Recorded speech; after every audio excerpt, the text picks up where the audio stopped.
I'm trying to make is at a high level, at a strategic level, is clear it's not going to be enough. Pakistan की जो growth है ना, it has to be service oriented. उसकी जो dominant portion है वो services के through आएगा, even in the export market. And again India is another prime example of that, because India has similar DNA to Pakistan. इसी वजह से वो मैन्युफैक्चरिंग में अगर आप देखें वो इतना सक्सेसफुल नहीं रहा इंडिया में. That's partly what I am trying to say here. But services may they have been a lot more successful. That is the natural comparative advantage of Pakistan as well. English speaking, diaspora, all that. वो हमारे पास भी वो सारे advantages हैं. वो service sector में आप कर सकते हैं. लेकिन अब मैंने एक बात करनी है जो कि वो अगेन नर्वस सिस्टम को बहुत बुरी लगनी है. वो सर्विस सेक्टर का मतलब क्या है, उसके लिए ट्राई टू अंडरस्टैंड उसमें से ग्रोथ क्या है, उसमें क्या चीजें आती हैं. It's things like tourism for example. Incredible capacity है पाकिस्तान में टूरिज्म की, no doubt about it.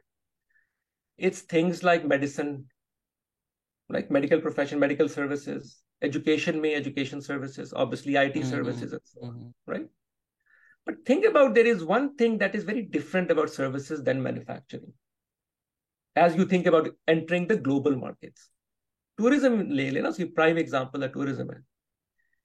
You have to convince people in the orders of millions or tens of millions to come to Pakistan every year. वो कैसे आएंगे? मतलब अभी जड़ा वाला हुआ है, मैं उस चीज के साथ इसको कनेक्ट कर रहा हूं. लोगों को बुरी लगेगी ये बात, जो हमारे लोग बैठे हैं ना अपने पैलेसेस में, उनको ये बात बुरी लगेगी. लेकिन आप ये होएगा नहीं, ये आप चांद पे नहीं पहुंच सकेंगे. डिसीजन आपने लेना है. आप खवातीन को अगर आप सक्सेसफुली इंटीग्रेट नहीं कर सकेंगे अपनी लेबर फोर्स में, आप सर्विस सेक्टर नहीं चला सकते. ये रियलिटी है. ये आप एजुकेशन सेक्टर अभी देख लें. मैंने बार बार ये बात की है, आप equality is a fundamental right, वो उस लेवल, लेकिन उस लेवल पे मैं बात इसलिए नहीं करता कि मैं आज कहूं कि citizen right should be equal. हम मॉरली इतने बैंकक्रप्ट हो गए हैं कि that argument holds no wait.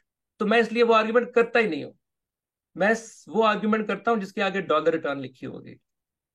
मैं ये कह रहा हूं कि यार मॉरली तो आपने ये कभी काम नहीं करना उस वजह से. As a moral argument you are not going to, आप you are not interested in that.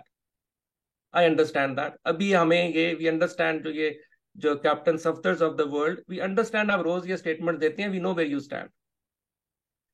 सो सवाल, लेकिन मैं ये कह रहा हूं कि यार अगर आपको अपनी बैलेंस शीट की फिक्र है, you will have to change this. क्योंकि पाकिस्तान की ग्रोथ सर्विस सेक्टर के साथ इंटीमेटली लिंक्ड है. सर्विस सेक्टर को ग्रो करना, उसमें टूरिज्म आ जाता है, उसमें सारी सर्विसेज आ जाती हैं. वो without opening up the society, without making the society more tolerant, without integrating women in the proper sense of the word, that you empower them, कि वो ये नहीं कि they look for the first visa out of the country if they are successful, which they do. They talk to us, right, we know. और उनको क्या जवाब दे, भाई हाँ निकल जाओ यार. सो आप मुल्क में, या तो आप फिर you can't have a tourism और उसके ऊपर आप लगा दें फिर वो टीएलपी का स्टिकर कि यार आए मुल्क में हमारे. भाई क्यों आए? बस अगेन कोई रॉकेट साइंस तो नहीं है ना ये. हम आप इसके ऊपर you can suppress voice successfully. May 9th ने हमें दिखा दिया, you are very good at that. So there are something that you are very good at, but use those capacities for the long term good of the country. You will enjoy it more. You will become richer actually. मैं वही कह रहा हूँ, moral arguments are off the table because unfortunately these people are not interested in moral arguments. But to be fair, typically nobody is. उस class में जो होते हैं moral arguments बड़े वो लास्ट में होते हैं कि अगर कोई कर ले, कोई people like वो बड़े रेयर होती हैं. Nelson Mandela type personalities are very very extremely rare. लेकिन रियलिटी तो कम से कम फेस कर लो ना.